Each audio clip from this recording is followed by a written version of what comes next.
WhatsApp everyone, আমি আরমান প্রত্যয়। Welcome back to my Bangla blog channel. So আজকে আমরা বেসিক্যালি কথা বলবো বাংলাদেশ এবং ইন্ডিয়ার যে রানিং টেস্ট সিরিজ চলতেছে সে বিষয়ে। চলেন ভিডিওটা স্টার্ট করি। সো গাইস, পাকিস্তান সিরিজে বোথ রাওয়ালপিন্ডি এবং মুলতান টেস্টে ডমিনেটের পর পুরো বাংলা ওয়াশ দিয়ে যখন বাংলাদেশ টিম বাংলাদেশে আসলো, তখন professor doctor Mohammad Yunus, interim গভর্নমেন্টের যে প্রধান উপদেষ্টা, তিনি কিন্তু প্লেয়ারদেরকে ডেকেছেন, একটা লাঞ্চ অথবা ডিনারের আয়োজন করেছেন, সংবর্ধনা দিয়েছেন এবং প্লেয়ারদের সাথে নাকি দারুণভাবে ইন্টারেক্ট করেছে। আর প্রত্যেকটা প্লেয়ার হচ্ছে ইমপ্রেস। তো বিষয়টার রিজন ছিল সেটা হচ্ছে সামনে ইন্ডিয়া সিরিজ, এবং ইন্ডিয়ার সাথে তো গাইজ তোমরা জানো যে কত কিছু আমাদের দেশের হচ্ছে, কত বিষয় পলিটিক্যালি আমরা তাদের সাথে ইনভলভ। তো ওই জায়গা থেকে ইন্ডিয়ান সিরিজটা আমার কাছে ব্যক্তিগতভাবে খুবই গুরুত্বপূর্ণ একটা সিরিজ ছিল বাংলাদেশ টিমের জন্য, আমার কাছে মনে হয়েছে।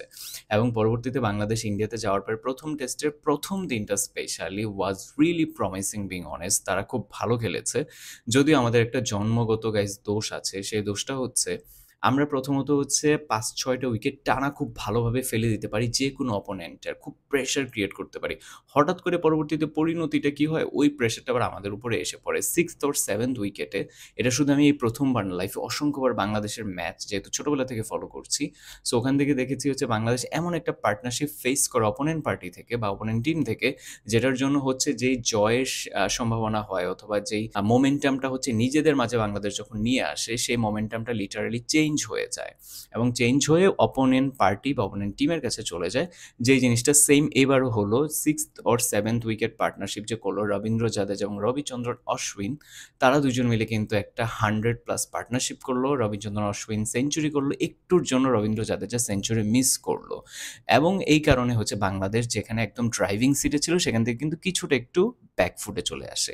এবং চলে আসার পরে আমরা টোটাল যদি টেস্টের একটা সামারাইজ করি, আমার সামনে হচ্ছে ল্যাপটপ অন করা, আমি যে স্কোরটা বলতেছি, বাংলাদেশ হচ্ছে প্রথমে বোলিং করে এই টেস্টে এবং ভারত হচ্ছে ৩৭৬ রান করে গাইজ। যেখানে ২৫০ রানে প্যাকেট হওয়ার কথা, সেখানে কিন্তু ৩৭৬ কিন্তু তারা করে ফেলে, বুঝতে হবে। এটাই হচ্ছে ইন্ডিয়া।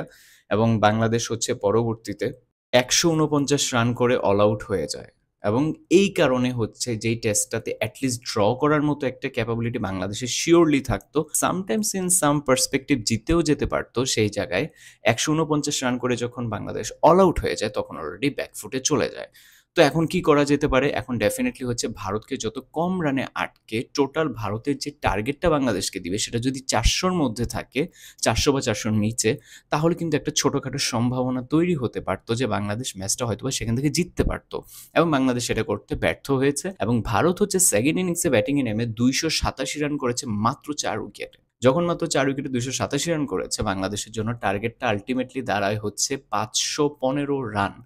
যেটা আমি শুনেছি যে টেস্ট ম্যাচের ইতিহাসে এর আগে একমাত্র ওয়েস্ট ইন্ডিজ অস্ট্রেলিয়ার সাথে ৫০০+ চেস করে হচ্ছে একটা টেস্ট ম্যাচ জিতেছিল, ইতিহাসে আর কখনো হয়নি। সো আমরা এখন বলতে পারি বাংলাদেশ ডে 3 মাত্র সবেমাত্র শেষ করেছে ১৫৮ রানে ৪ উইকেটে, এবং সেখান থেকে ম্যাচটা অনেস্টলি কামব্যাক করে নিজেদের জন্য নিয়ে আসা বা ড্রাইভিং সিটে বসা কিন্তু ইটস লিটারালি ইম্পসিবল। সো এখান থেকে যদি এটা ডে 4 শেষ হতো, ডে 5 একটা দিন বাকি থাকতো, তাহলে বাংলাদেশের একটা ব্যাপক সম্ভাবনা ছিল গাইস কিন্তু ম্যাচটাকে ড্র করার। এবং বাংলাদেশ কিন্তু মাত্র ডে 3 শেষ করেই অলরেডি 4th ইনিংস চলতেছে। সো আমার কাছে মনে হয় যে ১৫৮ রানে ৪ উইকেট বাংলাদেশ কালকে ডে 4টা হার্ডলি কোনোভাবে পার করতে পারে মোস্ট প্রবাবলি, যতটুকু আমরা আর কি বুঝতে পারছি এই টেস্টের মোমেন্টাম, এই টেস্টে হচ্ছে বাংলাদেশ কতটুকু ব্যাটিং অ্যাডজাস্ট করেছে সেই অনুযায়ী বলছি।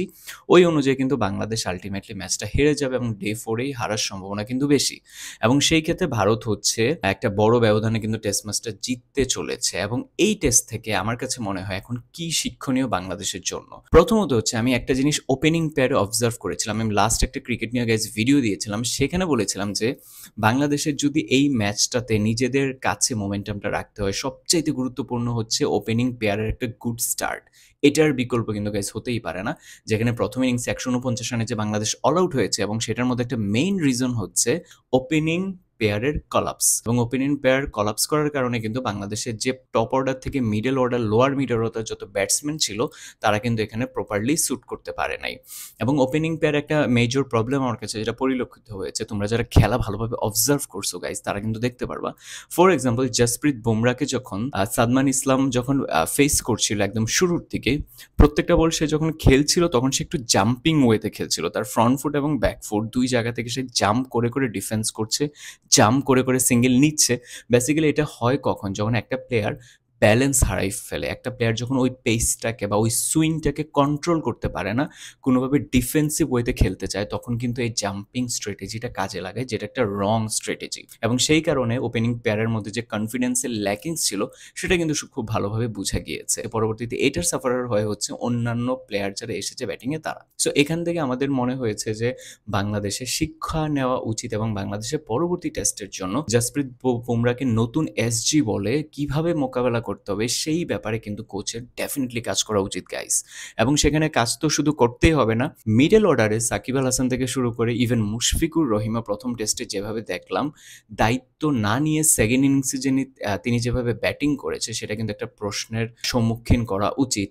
মুশফিকুর রহিম দেখলাম খুব সুন্দর একটা মেবি স্লক সুইপ, তার ফেভারিট শট মেরে হচ্ছে একটা পরের বলেও যখন মারতে গেল শর্ট লং অনের দিক থেকে এবং ওখানে একটা ক্যাচ হয়ে গেল, যদিও ক্যাচটা পুরোপুরি আমি বুঝতে পারিনি এটা আদৌ ক্যাচ হয়েছে কিনা, ফিঙ্গার নাকি বলের নিচে ছিল। সো মুশফিকুর রহিম কিন্তু বেসিক্যালি সেখানে আউট হয়েছে। এবং এখানে হচ্ছে দায়িত্বের কিন্তু চরম প্রশ্ন আসে যে প্রথম বলে যদি আপনি এভাবে অ্যাটাকিং করে মারতে চান, এটা তো ভাই টেস্ট ম্যাচ, এবং এখানে যদি আপনি পরবর্তী বলে আপনি দলের প্রয়োজন আপনি থাকাটা কতটা গুরুত্বপূর্ণ সেটা যদি না বুঝে আপনি যদি মারতে চান এবং আপনি তখনই আউট হন, তাহলে সেটা কিন্তু খুবই দুঃখজনক। এবং সাকিব আল হাসান আমরা দেখেছি চোখের ইনজুরি থেকে শুরু করে ইভেন আজকে শুনলাম হচ্ছে কমেন্টেটর একজন মুরালি কার্তিক তিনি বলছিল যে তার ফিঙ্গারের প্রবলেম হয়েছে, ফিঙ্গারের সার্জারি হয়েছে, সেই কারণে হচ্ছে সে আঙ্গুলে যে বলটা গ্রিপ করে সেটা ফিলই করতে পারতেছে না। ভাই ফিল না করতে পারলে সে কেন বল করতে আসছে? এবং সে ইউকেতে যে কাউন্টি ক্রিকেট খেললো সারি টিমের হয়ে সে 9 উইকেট পেয়েছে, যদিও ব্যাটিংয়ে তার চোখজনিত প্রবলেমের কারণে হচ্ছে সে প্রপারলি ফোকাস করতে পারছে না, সো ওখানেও পারফর্ম করতে পারেনি, কিন্তু বোলিংয়ে তো 9টা উইকেট পাইছে একটা টেস্টে, এটা কিন্তু চারটেখানে কথা না। কিন্তু তিনি পরবর্তীতে বাংলাদেশের হয়ে যখন ভারতে খেলতে আসলো তখন বলতেছে তার ফিঙ্গারও প্রবলেম। সো ব্যাটিংয়েরটা আমরা না হলে মেনে নিলাম, as he is one of the greatest allrounder ever in Bangladesh. So ওই জায়গা থেকে বোলিংটা দিয়ে যদি সার্ভিস দিতে পারতো তাহলে কিন্তু সিনিয়র ক্রিকেটার হিসেবে দারুণভাবে তাকে দলে প্রয়োজন। একটা সিনিয়র ক্রিকেটার থাকাটা যে কতটা গুরুত্বপূর্ণ সেটা আমরা তামিম ইকবাল থেকে কিন্তু বুঝতে পারি। কিন্তু সাকিব আল হাসান নাকি এখন হাতের মধ্যেও গ্রিপিং করতে কষ্ট হচ্ছে। সো এটা একটা কনসার্ন এবং অ্যালার্মিং একটা বিষয় যে সেকেন্ড টেস্টে আমি মনে প্রাণে চাই সাকিব আল হাসান ডেফিনেটলি খেলুক এবং উনি কামব্যাক করুক। ওনার যে পারফরমেন্স, ওনার যে সিগনেচার, উনি খুবই গ্রেট একজন ক্রিকেটার। সো ওই জায়গা থেকে যেন তিনি পারফর্ম করেন সেটা আমাদের সবার থেকে পরম চাওয়া। বাট এই ব্যাপারটা ক্লিয়ার করতে হবে টিম ম্যানেজমেন্ট এবং কোচদের সাকিব আল হাসানের সাথে বসে যে তিনি কতটা ফিট সেকেন্ড টেস্ট খেলার জন্য, এটা খুবই গুরুত্বপূর্ণ জানা।